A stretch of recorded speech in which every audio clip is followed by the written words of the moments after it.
बरगढ़ जिलार भेड़ेन मंडी में बर्तमान आम अच्छू भेड़ेन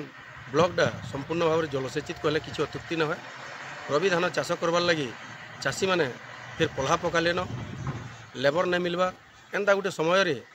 बर्तमान धान उत्पादन करवार लगी 4 मास समय चाषी मैंने खेते खटले मासे धान सुखाले मासे है पकईन धान नहीं उठवा असंतोष चाषी मैंने ये धानटा जदि तुरंत बिक्री नहीं होगा ताहले से पैसा के पाइबे पैसा नहीं पाइले चाष केन्ता करेंगे और लेबर समस्या ये सबूटा के नहीं बर्तमान चाषी मान मूड किंद्री बसलान जल्दी जदि धान किणा बिका नहीं होगा ताहले ये धान किणा बिका अव्यवस्था चाषी मान नुआ चाष करवा लगी संपूर्ण प्रभावित होगा। जिला प्रशासन तुरंत जेन जेन मंडी में धान पड़ी तुरंत घिनवार व्यवस्था करूँ जदि ना ये जेन धान पकईन चाषी मैंने निश्चित भाव असंतुष्ट राज रास्ता के उतरबे। सुरेश निकांटी चाषी बरगढ़ आज आम संयुक्त संगठन तरफ आज कि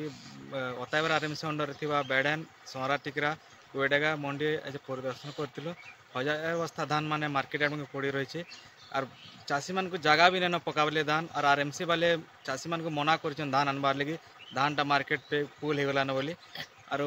गतकाली भी आमर बरगढ़ आरएमसी अंडर रे भी जेन जाइलु आम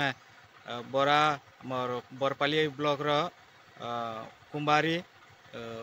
तुलंडी ये जगह भी हजार अवस्था धान माने पड़ी रही है खुला आकाश तले पड़ी रही है देखुवे पछाड़े खुला आकाश तले केंदा धान बुझे जी किसी वर्षा जी होगला बोले ये धान अवस्था काण होगा जदि भल धान चाषी मार्केट के निचन तार तुरंत तार बिक्री व्यवस्था करवा कथा कम से कम से चाषी मान धानटा सागे सागे गिनी करी से थापी पचे मारिद लेकिन चाषी तार कामटा सरीवा जेनता कि चाषीरा नुकसान है ये व्यवस्था जी सरकार करता बोले चाषी माने उपकृत हो पारते।